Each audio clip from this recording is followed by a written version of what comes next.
पर। तो चलिए आज का टॉपिक डाल लीजिए, छंद। अब अगर हम बात करें कि छंद होता क्या है या छंद कहते किसे हैं, तो बच्चे छंद एक ऐसा टॉपिक है जिससे काव्य को नियमों में बांधा जाता है। यानी किसी भी विषय के लिए या किसी भी वस्तु के लिए नियम होते ही हैं। जैसे हम विद्यालय में होते हैं तो विद्यालय के अपने नियम होते हैं। तो काव्य के अपने नियम, काव्य के अपने नियम से मतलब क्या था, कोई भी रचना किस तरीके से लिखी जाएगी, उसमें क्या होगा क्या नहीं होगा, कितनी आवश्यकता है होने की, कितनी मात्राएं होंगी, इस तरह के जो नियमों का पालन किया गया वो किसमें किया गया, वो हमारा किया गया छंद में। तो डेफिनेशन सबसे पहले हम लिखे लेते हैं, यति गति लय व तुक से युक्त रचना। यानी कि छंद क्या है, ऐसी रचना, रचना क्या है जो किसी कवि के द्वारा लिखी गई है, ऐसी रचना जिसमें यति भी हो, गति भी हो, लय भी हो, तुक भी हो, उसे हम क्या कहते हैं, उसे हम छंद कहते हैं। अब समझते हैं ये होता क्या है। ये तो हमने डेफिनेशन पढ़ ली, और डेफिनेशन हमने क्या पढ़ी कि यति गति लय तुक से युक्त रचना क्या कहलाती है। मैं एक चीज आपको और क्लियर कर दूं, अगर कहीं भी युक्त की जगह पर मुक्त शब्द आ जाए, यानी इसकी जगह पर क्या आ जाए बच्चे, इसकी जगह पर आ जाए मुक्त, यानी ऐसी रचना जिसमें ना यति है, ना गति है, ना लय है, ना तुक है, तो ऐसी रचना हमारी क्या कहलाती है, फिर वो हमारी ऐसी रचना गद्य कहलाती है। तो इसको समझने से पहले हम ये समझ लेते हैं कि यति क्या होती है, गति क्या होती है, लय क्या होता है, तुक क्या होता है।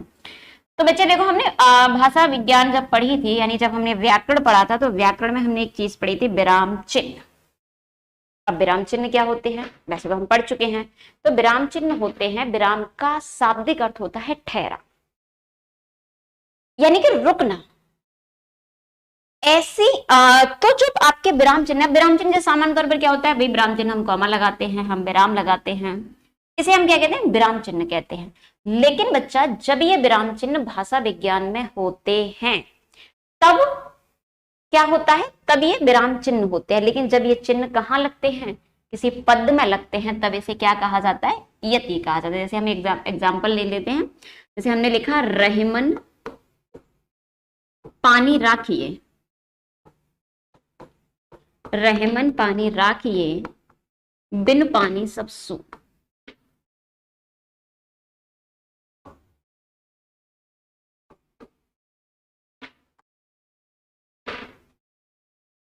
अगली पंक्ति क्या है, पानी गए न उबरे,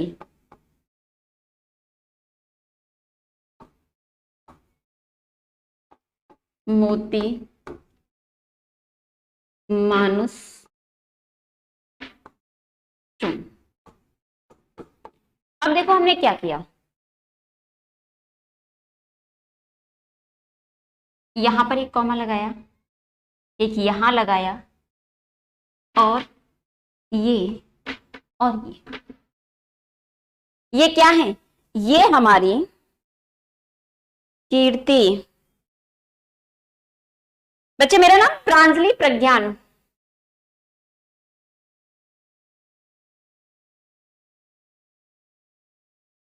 तो जो ये चिन्ह लगाए हमने, जिन्हें हम भाषा विज्ञान में विराम चिन्ह कहते हैं, उन्हें हम छंद शास्त्र में या काव्य में क्या कहते हैं, यति कहते हैं।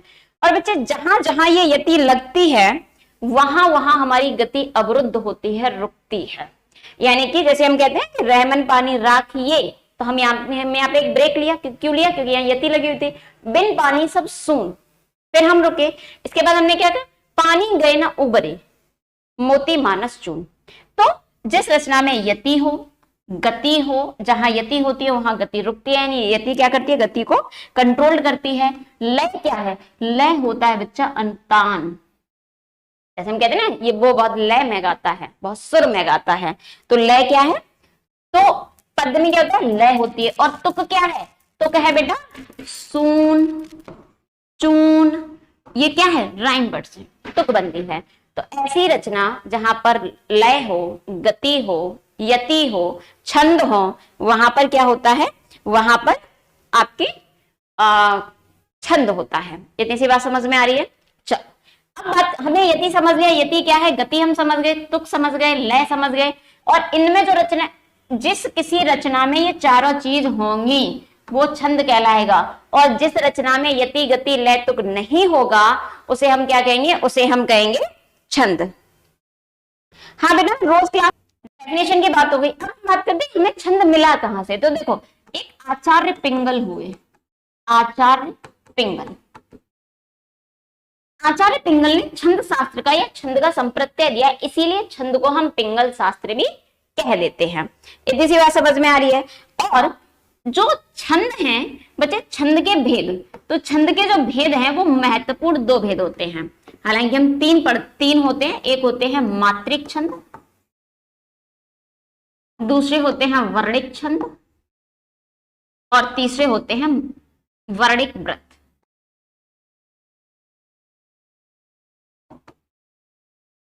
मात्रिक छंद जिसमें मात्राओं की गणना की जाए, वर्णिक छंद जहां मात्रा की गणना की जाए, वर्णिक जहां केवल वर्ण गिने जाए, और वर्णिक व्रत जहां मात्रा और गणना और वर्ण दोनों की गणना की जाती है, वहां पर होते हैं वर्णिक व्रत छंद। इतनी सी बात क्लियर हो रही है।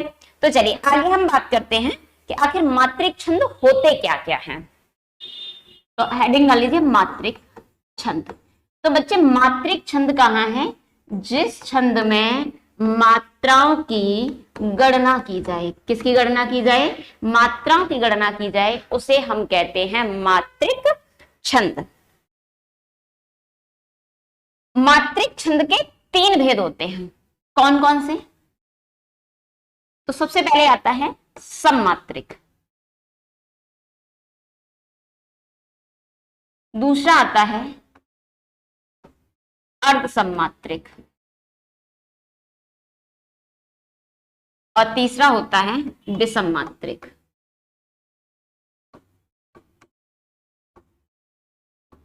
यानी मात्रिक छंद के कौन कौन से तीन भाग होते हैं? मात्रिक छंद के महत्वपूर्ण तीन भाग होते हैं।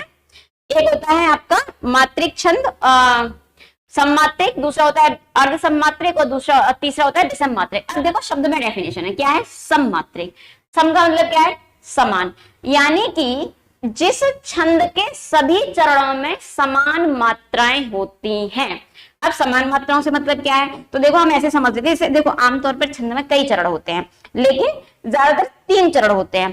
तो बच्चा मान लीजिए 4 चरण हैं, सामान्यतः कितने चरण होंगे? 4। तो ये 4 चरण एक तो आपको इस तरीके से मिल सकते हैं, जैसे अभी हमने लिखा था ना, रहमन पानी राखिए बिन पानी सब सून, पानी गए ना उबरे मोती मानस चून। एक तो ये तरीका हो सकता है। दूसरा तरीका क्या हो सकता है कि भैया आपको चारों चरण इस फॉर्मेट में मिले।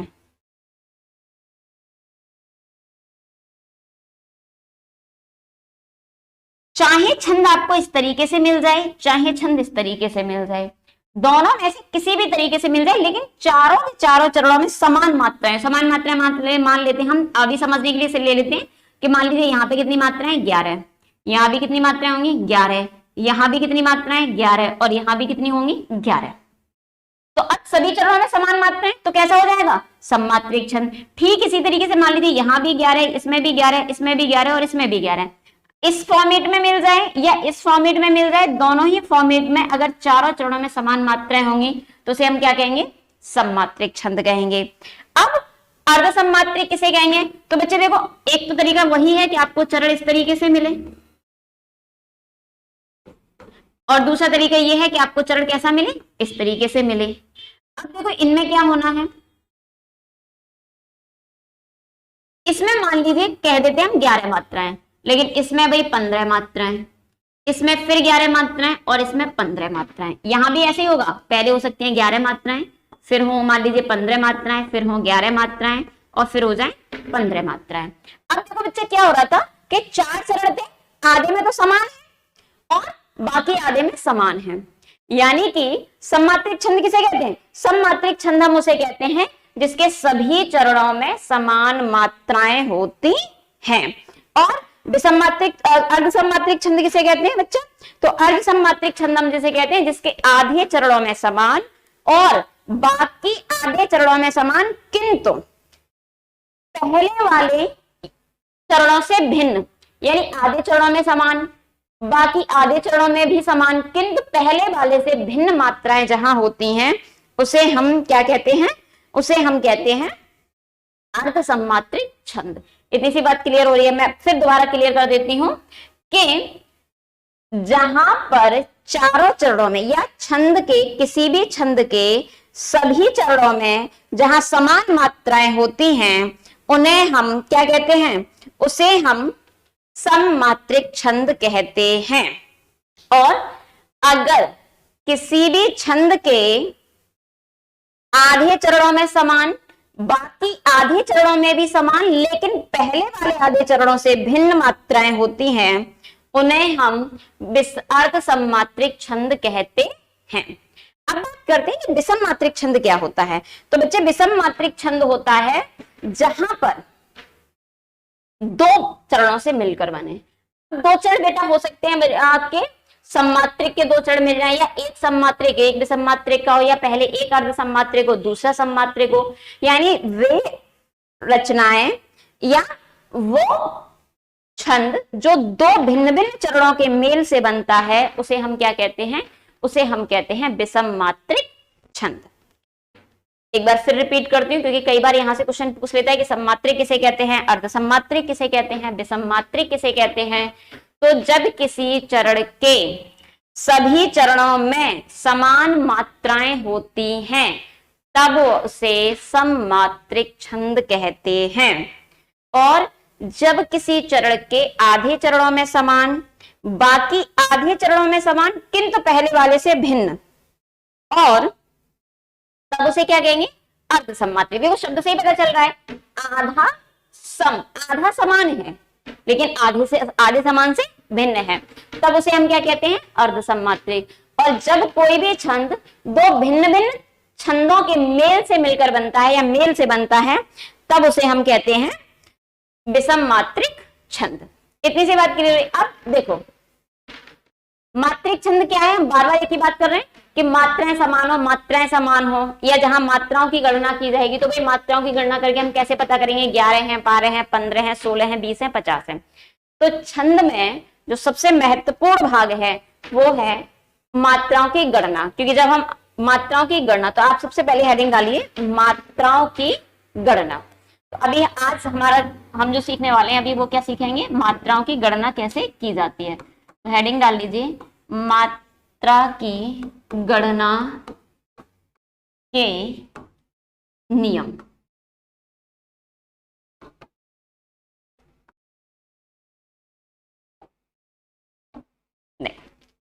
पहले नियम की बात करते हैं। पहला नियम क्या कहता है, पहला नियम कहता है कि यदि हिरस्य स्वर क्या आ जाए, हिरस्य स्वर। हिरस्य स्वर हम पढ़ चुके हैं, कौन कौन से होते हैं, अ, ए, ओ, रे, या उनसे मिलकर बने व्यंजन वर्ण। हिरस्य स्वर से मिलकर बने व्यंजन वर्ण। व्यंजन वर्ण अब कैसे मिलकर बनेंगे, भैया हम एक वर्ड को ले लेते हैं। मान लीजिए हमने ले लिया क, तो क में अगर छोटा आ मिलाए तो क्या हो गया क, छोटी मिलाएंगे तो क्या हो जाएगा कि, छोटा ओ मिलाएंगे तो क्या हो जाएगा को, और रे मिलाएंगे तो क्या हो जाएगा क्रे।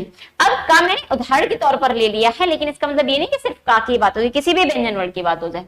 यानी कि यदि हिरस्य स्वर आ जाए काव्य में या उससे मिलकर बने हुए व्यंजन वर्ण आ जाए, तब वहां पर हम किसकी मात्रा लगाते हैं बेटा, वहां लगाते हैं हम लघु की मात्रा। इसे हम क्या कहते हैं, लघु की मात्रा, या हम कह सकते हैं तब वहां हम लघु की मात्रा का प्रयोग करते हैं। और लघु की मात्रा कैसे लगाते हैं, एक सीधा डंडा, और इसकी गणना कितनी करते हैं, 1।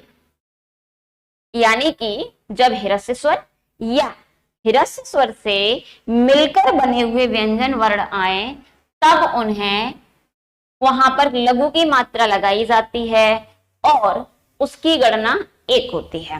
एग्जाम्पल के लिए हम समझते हैं, जैसे मान लीजिए मैंने कहा कमल, तो देखो का में भी क्या मिला हुआ है, आ, हिरस्य आ, और मा में क्या मिला हुआ है, हिरस्य आ, ला में क्या मिला हुआ है, हिरस्य आ। तो इस पर मात्राएं कैसे लगाएंगे, लघु लघु लघु, और कमल में टोटल मात्राएं, कुल मात्राएं कितनी हो गई? 3। एक और शब्द ले लेते हैं, जैसे मान लीजिए मैंने ले लिया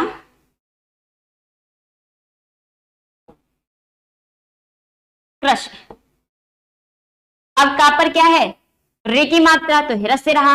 सा पर क्या है? छोटी की मात्रा, तो भी यहाँ क्या रहा? हिरस्य रहा। तो कृषि में टोटल मात्राएं कितनी हो जाएंगी? कुल मात्राएं 2। या एक और ले लेते हैं, मान लीजिए मैंने कहा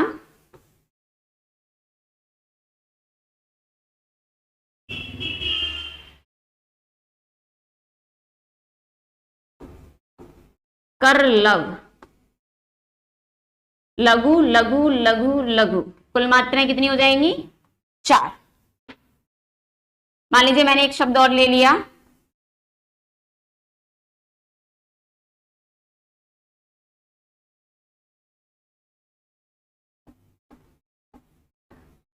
तिल।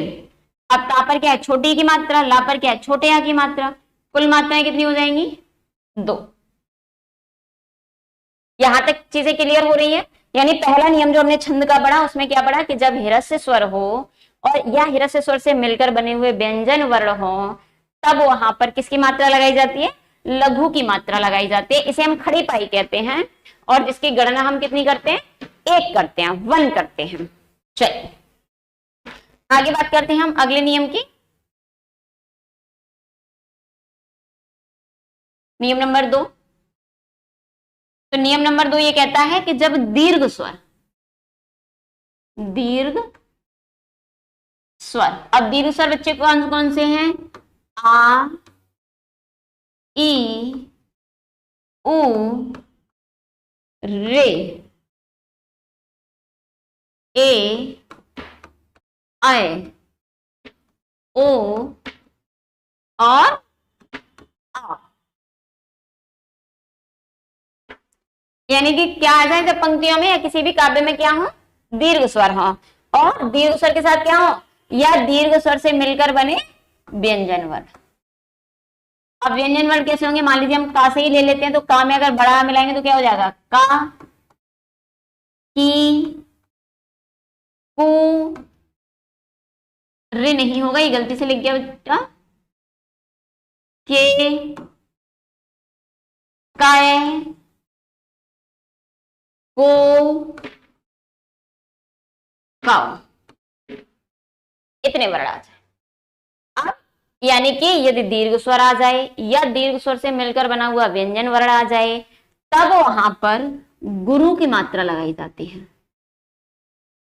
और इसको लगाने का तरीका क्या है? इसको लगाने का तरीका इस तरीके से, जैसे हम क्या कहते हैं? वर्तलाकार पाई कहते हैं। और जिसकी गणना कितनी की जाती है? 2। मैं फिर रिपीट कर दूं कि जब भी काव्य में दीर्घ स्वर हो या दीर्घ स्वर से मिलकर बने हुए व्यंजन वर्ण हो तब उन पर गुरु की मात्रा का प्रयोग किया जाता है। और जहां भी या जिस वर्ण पर भी बेटा गुरु की मात्रा लगती है वहां पर काउंटिंग यानी मात्रा कितनी गिनी जाती है? 2। जैसे एग्जाम्पल के लिए हम समझ लेते हैं, मान लीजिए मैंने कहा माता, तो अब देखो मां पर क्या है? बड़े आ का डंडा। ता पर भी क्या है? बड़े आ का डंडा। तो मात्रा कैसे लगेगी? गुरु गुरु। और माता में कुल कितनी मात्राएं हो जाएंगी? 4। अब अगर मान लीजिए मैंने कहा पिता, तो देखो पिता में पा पर छोटी की मात्रा है तो लघु लगेगी, ता में बड़ी की मात्रा है तो क्या लगेगा? दीर्घ लगेगा। यानी पिता में कुल मात्राएं कितनी हो जाएंगी? 3 हो जाएंगी। यहां तक चीजें क्लियर हो रही है? अब देखो का पर क्या है? बड़े ओ की मात्रा, तो मात्रा कैसी लगेगी? दीर्घ। और आप क्या है? दीर्घ स्वर है तो इसमें भी क्या लगेगा? दीर्घ। तो मात्राएं कुल कितनी हो जाएंगी? 4। या मान लीजिए मैं एक और शब्द ले लेती हूं, मान लीजिए हमने एक शब्द ले लिया यशोदा। अब देखिए यशोदा में या पर क्या है? छोटे या में क्या मिला हुआ है? छोटा आ, तो कौन सी मात्रा लगेगी? लघु। लेकिन सा में क्या मिला है? छोटा ओ, और छोटा ओ क्या होता है? दीर्घ। तो कौन सी मात्रा लगेगी? दीर्घ, दीर्घ स्वर है। और दा में क्या मिला हुआ है? बड़ा आ, और बड़ा आ भी क्या होता है, दीर्घ होता है, तो इसमें भी कौन सी मात्रा लगेगी, दीर्घ। तो कुल मात्राएं कितनी हो जाएंगी बेटा, 5। चलिए जैसे मान लीजिए मैं एक शब्द और लिख देती हूं और आप लोग बताइएगा फिर इसमें कितनी मात्राएं हो जाएंगी। चलिए एक शब्द मैंने मान लीजिए लिख दिया जलेबी। तो जो लोग भी देख रहे हैं ऑनलाइन लाइव हैं इस समय, बताइए जलेबी में कितनी मात्राएं हो जाएंगी। मैंने आपको बता दिया है कि जहां हिरस्य स्वर होगा या हिरस्य स्वर से मिलकर बना हुआ व्यंजन वर्ण होगा उस पर मात्रा कौन सी लगेगी, उस पर मात्रा लगेगी लघु। और जहां पर दीर्घ स्वर या दीर्घ स्वर से मिलकर बना हुआ व्यंजन वर्ण होगा वहां कौन सी मात्रा लगेगी, वहां मात्रा लगेगी गुरु की। और लघु की मात्रा की हम मात्रा की काउंटिंग कितनी करते हैं, 1, 1। और दीर्घ की मात्राओं की कितनी करते हैं, 2। वेरी गुड, सबसे पहले अर्चना यादव का जवाब आया 5। वेरी गुड बेटा। हाँ देखो कैसे, जा में क्या है, छोटा अ, तो क्या लगा, लघु। ला में क्या है, छोटी ए, क्योंकि छोटी ए क्या है, दीर्घ स्वर है। और जब ये दीर्घ स्वर है तो मात्रा कितनी आएंगी, गुरु की। और तीसरी क्या है, बा, बा पर क्या लगा हुआ है तीसरे वर्ड पे, बड़ी, बड़ी भी क्या है, दीर्घ। तो कुल मात्राएं कितनी हो जाएंगी बेटा, 5। 1 2 3 4 5। यानी कि यहां तक मुझे इतना समझ में आ रहा है कि आपको 2 नियम क्लियर हो गए हैं छंद की मात्राओं को गिनने के। तो अब हम आगे बढ़ते हैं तीसरे नियम पर। चल अब देखो तीसरे नियम को थोड़ा सा ध्यान से समझना, बहुत टफ कुछ भी नहीं, समझ में आ जाती है तो सारी चीजें सरल हो जाती हैं। देखो तीसरा नियम क्या कहता है, तीसरा नियम ये कहता है कि यदि कहीं पर क्या हो, हिरस्य स्वर हो, या ऐसे समझ लेते हैं यदि किसी अपूर्ण वर्ण से पूर्व, अपूर्ण वर्ण से पूर्व कोई हिरस्य वर्ण हो, क्या हो, कोई हिरस्य वर्ण। अब देखो बेटा वर्ण में स्वर और व्यंजन दोनों आ जाते हैं। बहुत ज्यादा बड़ा लिखाने से कोई फायदा मुझे लगता नहीं, इसलिए मैं बहुत शॉर्ट में समझाने की कोशिश करी। शॉर्ट में समझाने का मतलब ये भी नहीं कि महत्वपूर्ण चीजों को छोड़कर चले जाएंगे। शॉर्ट में समझाने का मतलब है कम शब्दों में आपको ज्यादा से ज्यादा बात समझ में आ जाए। अपूर्ण वर्ण, अपूर्ण वर्ण का मतलब क्या होता है, अपूर्ण वर्ण का मतलब होता है आधा अक्षर। आधा अक्षर यानी कि आधे अक्षर से क्या अर्थ हो गया, आधे अक्षर से मतलब ये होगा कि व्यंजन वर्ण होगा भाई, उसमें कोई स्वर समाहित ही नहीं होगा। अब हिरस्य वर्ण से क्या मतलब है कि या तो हो सकता है कोई हिरस्य वर्ण हो, हिरस्य स्वर हो, आ ई ओ रे हो, या उनसे मिलकर बना हुआ कोई व्यंजन वर्ण हो। अगर ऐसी कंडीशन आती है यानी कि आधे अक्षर से पहले अगर कोई हिरस्य स्वर आता है ना बेटा, तो आधा अक्षर क्या करता है, हिरस्य स्वर को प्रभावित कर देता है। अब प्रभावित करने का मतलब क्या हुआ, तो बेटा प्रभावित करने का मतलब हुआ कि वो हिरस्य स्वर को बड़ा कर देगा। यानी कि अपूर्ण वर्ण से पूर्व यदि कोई हिरस्य स्वर आए तो अपूर्ण वर्ण, तो अपूर्ण वर्ण हिरस्य वर्ण को प्रभावित कर, प्रभावित नहीं होता, प्रभावित होता है, प्रभावित कर दीर्घ बना देता है। अब दीर्घ बना देने से मतलब ये नहीं उसमें डंडा बड़ा लग जाएगा या बड़ी की मात्रा की, दीर्घ बनाने से मतलब जब मात्राएं लगाएंगे ना बेटा तो मात्राएं हम गुरु की लगाएंगे। जैसे मान लीजिए मैंने एक शब्द लिखा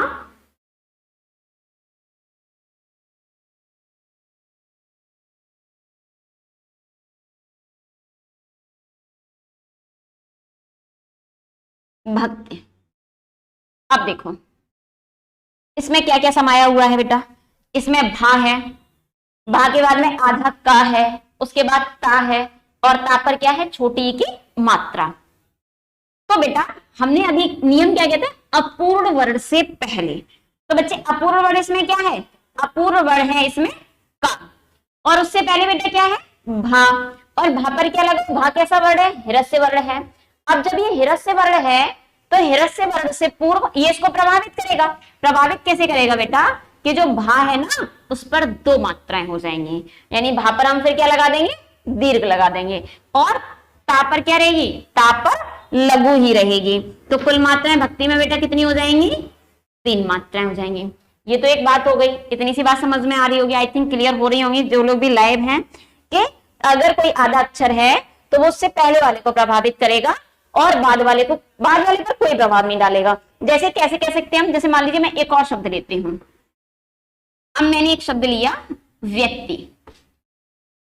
अब देखो वा भी आधा है, इसमें दो वर्ण आते हैं। कौन कौन से वर्ण आते हैं बेटा? एक तो वा आधा है और एक का आधा है। तो बच्चे ऐसा कभी नहीं होगा, कैसा कभी नहीं होगा कि वा बाद वाले को प्रभावित कर दे। यानी हम ऐसा नहीं कर सकते कि भाई इसमें तो दो दिए हैं तो एक काम करते हैं, इस बा का प्रभाव या पर डाले देते हैं और का प्रभाव ता पर डाले देते हैं। ऐसा कभी नहीं होगा। क्या होगा? हमेशा आधा अक्षर अपने आगे वाले को ही प्रभावित करेगा। तो या पर दीर्घ तो हम लगाएंगे, लेकिन बेटा ये दीर्घ किसकी होगी? ये दीर्घ हमारी का के प्रभाव से आ रही होगी, और ता पर हमारी क्या होगी? लघु ही होगी। तो इस पर भी हमारी मात्राएं कुल कितनी हो जाएंगी? 3 मात्राएं हो जाएंगी। और ऐसा भी नहीं होगा, जैसे मान लीजिए मैंने एक शब्द और लिखे देती हूं, जैसे हमने लिखा साक्य। अब हमें ऐसा भी नहीं करना है। क्या नहीं करना है? कि हमने कहा कि भाई देखो यहाँ पे तो आधा अक्षर है, आधा अक्षर क्या है भाई? क्या का आधा है, लेकिन का के बाद में क्या है? कि सा आधा है। तो हम एक काम करते हैं कि हम, मैडम ने कहा था कि भाई ये इस बाद वाले को प्रभावित नहीं करेगा, यानी या को ये दीर्घ नहीं बनाएगा, लेकिन ये तो पहले से दीर्घ है। तो ऐसा हम कभी नहीं करेंगे वे कि इस पे 3 मात्राएं लगा दें कि 2 इसकी हो गई, एक आधे की होगी, नहीं। यानी कि यहाँ पर दीर्घ ही होगी, और दीर्घ किसकी होगी? सा की होगी, और यहाँ पर लघु ही होगी। तो शब्द मात्राएं टोटल कितनी हो जाएंगी साक्य पर? 3। हाँ, अगर ये साक्य शब्द होता, क्या होता? साक्य, तो हम यहाँ पे क्या लगा देते? फिर हम यहाँ दीर्घ लगा देते, और जब हम दीर्घ लगाते तो हमारी मात्राएं कितनी हो जाती? 4 हो जाती। तो कंडीशन समझ में आ रही है? या जैसे मान लीजिए एक शब्द और लिख लेती हूं मैं। यहां पर मैंने लिखा क्या। क्या लिख दिया? क्या लिख दिया मैंने। अब क्या में क्या हुआ कि आधा का था और यहाँ पर तो पहले से दीर्घ थी। तो हम ऐसा कभी नहीं करेंगे कि इसकी मात्रा किसी और शब्द पर लगा दें, या इसकी मात्रा जबरदस्ती उस पर लगा दें। इसमें हम सिर्फ 2 ही मात्रा काउंट करेंगे। तो पहली कंडीशन क्या है?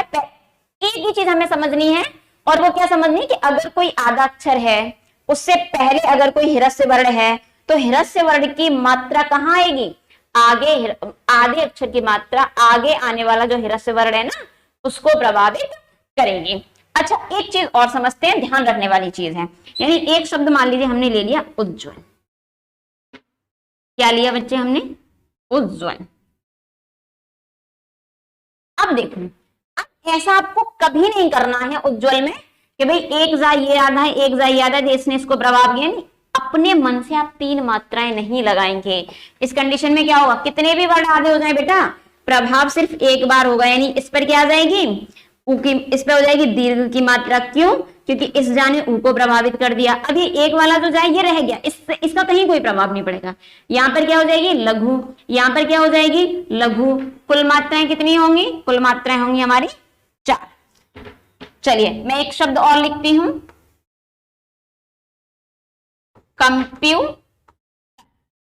मैंने एक शब्द लिख दिया कंप्यूटर। तो जो लोग भी लाइव देख रहे हैं फटाफट से बताइए कंप्यूटर में कुल कितनी मात्राएं होंगी। जब तक आप लोग मात्राएं काउंट करके बता रहे हैं, तब तक मैं आपको एक बार फिर से नियम रिकैप कराई देती हूँ, रिवीजन कराई देती हूँ कि देखो बच्चे, जहां भी काव्य में या जहां भी काव्य पंक्तियों में किसी छंद में हिरस्य वर्ण होता है, आ ई ओ रे, या उनसे मिलकर बना हुआ व्यंजन वर्ण होता है, वहां हम मात्रा लगाते हैं लघु की, ये एक डंडा, और इसकी मात्रा कितनी काउंट करते हैं? 1। और जहां भी दीर्घ वर्ण होता है, दीर्घ स्वर होता है, आ ई उ ए ओ अ, या उन दीर्घ स्वर से मिलकर बने हुए व्यंजन वर्ण होते हैं, वहां पर हम लगाते हैं दीर्घ की मात्रा। और जिसकी मात्रा हम कितनी काउंट करते हैं? उसकी मात्रा हम काउंट करते हैं 2। बात समझ में आ रही है? अर्चना यादव, वेरी गुड बेटा। इस बार भी सबसे पहले आपका जवाब आया 6। अब देखो कैसे 6 हो गई। कहां पर कितनी मात्रा हो जाएंगी? 2। बाकी लोगों को मैं समझाऊं कि भले ही 2 है, लेकिन इसका मतलब ये नहीं कि हम एक्स्ट्रा एक और लगा देंगे। यहाँ पर हम क्या लगाएंगे? गुरु। यहाँ पर क्या है? बड़े की मात्रा, यहाँ पर भी हम क्या लगाएंगे? गुरु। और यहाँ पर क्या लगाएंगे? लघु। यहाँ पर क्या लगाएंगे? लघु। तो बताओ कितनी मात्रा आएंगी? 2, 2 और 2 कितनी हो जाएंगी? 6।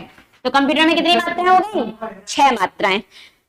चलिए, तो 3 नियम आपको पूरी तरीके से क्लियर हो गए। इसका मतलब ये हो गया है ना, क्योंकि इसमें लघु का भी वर्ण था, लघु ह्रस्व स्वर भी वर्ण था, इसमें दीर्घ स्वर भी वर्ण था, इसमें आधा भी था।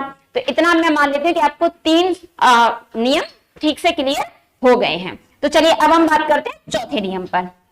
ठीक है, तो चौथा नियम बेटा समझते हैं छंद में मात्रा काउंट करने का चौथा नियम क्या होता है। तो चौथा नियम होता है बच्चे देखो, जहां पर क्या हो, जहां पर हो संयुक्त व्यंजन, क्या हो, संयुक्त व्यंजन। तो आपको पता ही है पहले से कि संयुक्त व्यंजन क्या होते हैं, तो बताओ फटाफट से कौन कौन से होते हैं।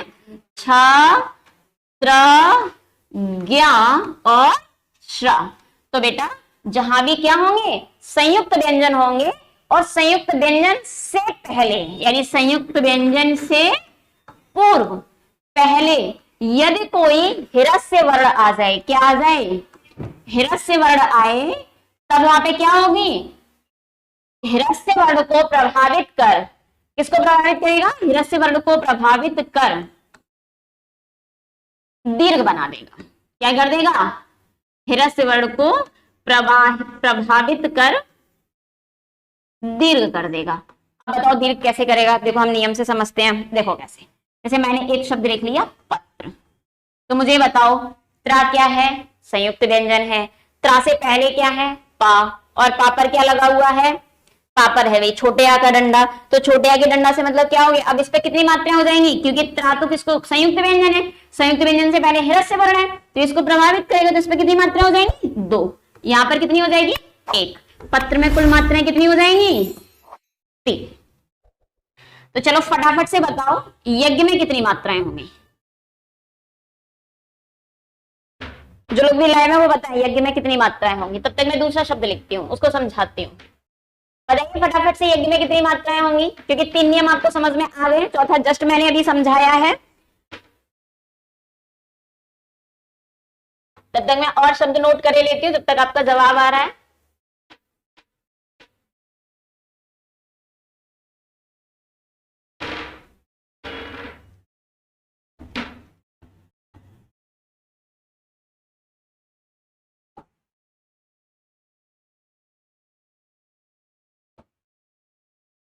वेरी गुड अर्चना बेटा, कितनी मात्राएं हैं, 3। कैसे, क्योंकि ज्ञान ने किसको प्रभावित कर दिया, ज्ञान ने या को प्रभावित किया, तो यहाँ क्या हो गई गुरु, यहाँ क्या हो गई लघु, कुल मात्राएं कितनी हो गई, 3। अब देखो मैं बाकी की चीजें और समझा रही हूँ, मैंने और शब्द आपके लिए तब तक लिख लिए जब तक आपका जवाब आया।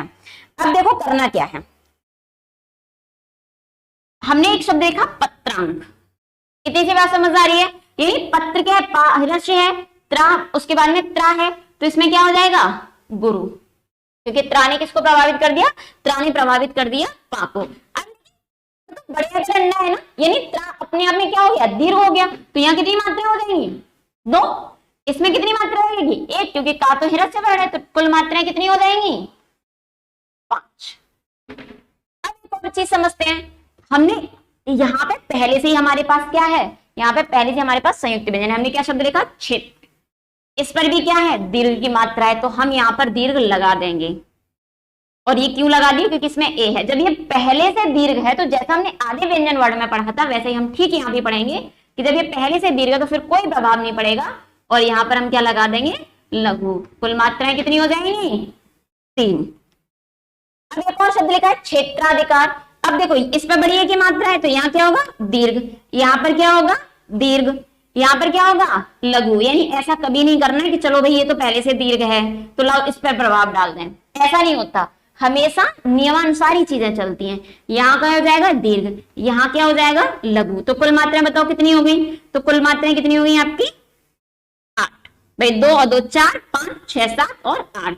अब एक और शब्द लिखा हमने पत्रावली, तो देखो त्रा किसको प्रभावित करेगा, पा को, तो क्या हो जाएगा, दीर्घ, त्रा पर क्या आएगी, दीर्घ, वा पर क्या होगी, लघु, और इस पर कितनी होगी, दीर्घ। तो कुल मात्राएं कितनी हो जाएंगी, 7। नियम समझ में आया। चलिए एक अंतिम नियम और है छंद को, छंद में मात्राएं गिनने का, उसे भी समझ लेते हैं। तो अंतिम नियम क्या कहता है बेटा, अंतिम नियम कहता है कि यदि क्या हो, विसर्ग हो, और विसर्ग हम कैसे लगाते हैं भाई, जो बड़ी अंकी बिंदी कहते हैं, या क्या हो, अनुस्वार हो, और अनुस्वार किसे कहते हैं, अनुस्वार कहते हैं, छोटी अंक की बिंदी को। यानी कि किसी भी वर्ण पर यदि अनुस्वार और विसर्ग का प्रयोग किया जाता है तब वहां पर कौन सी क्या लगाया जाता है, इन दोनों के लिए हम गुरु लगाते हैं। क्या लगाते हैं, गुरु, जिसकी काउंटिंग लगाएंगे इस तरीके से, और काउंटिंग कितनी कराएंगे, 2। तो बताओ, मैंने यहां पर एक शब्द लिखा रंग, तो देखो रा पर क्या है, अनुस्वार है, तो इस पर कितनी मात्रा लगेंगी, दीर्घ। इसमें क्या है, गा, तो गा पर कितनी मात्रा है, गा क्या है, ह्रस्व वर्ण है, तो इसमें कुल कितनी मात्राएं हो जाएंगी, 3। मान लीजिए मैंने एक शब्द लिखा प्रातः काल, तो देखो बेटा पापर क्या है, पापर है दीर्घ, पापर विसर्ग लगा हुआ है तो क्या हो जाएगा, पापर विसर्ग लगने से हो जाएगा आपका दीर्घ। कापर भी क्या है, दीर्घ, और ला कैसा है, ह्रस्व, तो कुल मात्राएं कितनी हो जाएंगी, कुल मात्राएं हो जाएंगी हमारी 7। तो चलो एक शब्द मैं लिखती हूं, अंतःकरण, तो लगाओ फटाफट से मात्राएं अंतःकरण पर कितनी होंगी, या एक शब्द और लिखे देते हैं, अंगूर। आपके लिए 2 शब्द हैं और दोनों शब्दों पर लगाइए मात्राएं फटाफट से, दोनों शब्दों पर मात्राएं लगाओ, जो लोग भी लाए हैं, अंतःकरण और अंगूर दोनों पर। तब तक मैं एक वाक्य लिख रही हूं यहाँ पे, मैं कुछ नाम लिखे देती हूँ साहित्यकारों के।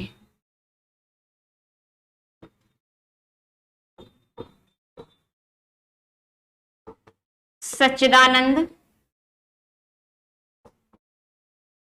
Hiranand,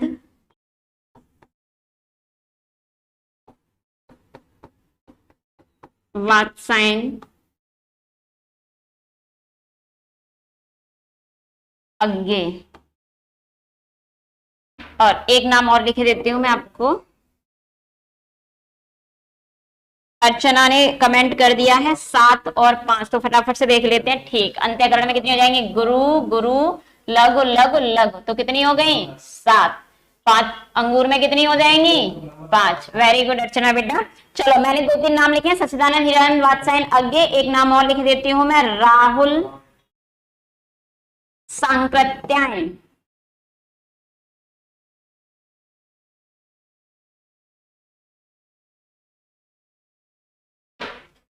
seven and 5, very good Archana. चलिए आपके लिए 2 शब्द हैं, हीरानंद, सच्चिदानंद, वात्सायन, अज्ञे और राहुल सांकृत्यायन।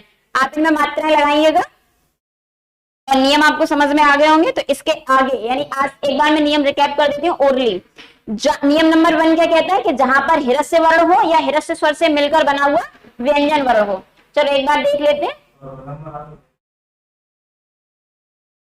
जहां पर क्या है, ह्रस्व स्वर या ह्रस्व स्वर से मिलकर बने हुए व्यंजन वर्ण, वहां क्या लगेगा, लघु। और जहां पर क्या हो, जिसकी गणना कितनी होगी, 1। और जहां पर क्या हो, दीर्घ स्वर या दीर्घ स्वर से मिलकर बने हुए व्यंजन वर्ण, तो वहां कितनी मात्रा लगती है, वहां क्या लगाते हैं हम, गुरु। और गुरु की गणना कितनी करते हैं, 2 मात्राओं की। और जहां पर कोई अपूर्ण अक्षर, आधा अक्षर हो, और आधे अक्षर से पहले क्या हो, आधे अक्षर से पहले कंडीशन है कि आधे अक्षर से पहले कोई ह्रस्व वर्ण होना चाहिए, तो आधा अक्षर ह्रस्व वर्ण को प्रभावित करके क्या कर देगा, दीर्घ बना देगा। अगला नियम क्या पड़ा, अगर कोई संयुक्त व्यंजन यानी छ, त्र, ज्ञ, श्र है और उनसे पहले भी अगर कोई ह्रस्व वर्ण है, तो संयुक्त व्यंजन ह्रस्व वर्ण को प्रभावित कर देंगे और ह्रस्व वर्ण को क्या कर देंगे, दीर्घ कर देंगे। और अंतिम नियम हमने पढ़ा कि यदि विसर्ग और अनुस्वार हो किसी भी वर्ण पर, तो इन दोनों पर गुरु की मात्रा का प्रयोग किया जाता है। बाकी 2 नाम मैंने लिख दिए जिन पे आप मात्राएं लगाएंगे, इसके आगे हम कल पढ़ेंगे।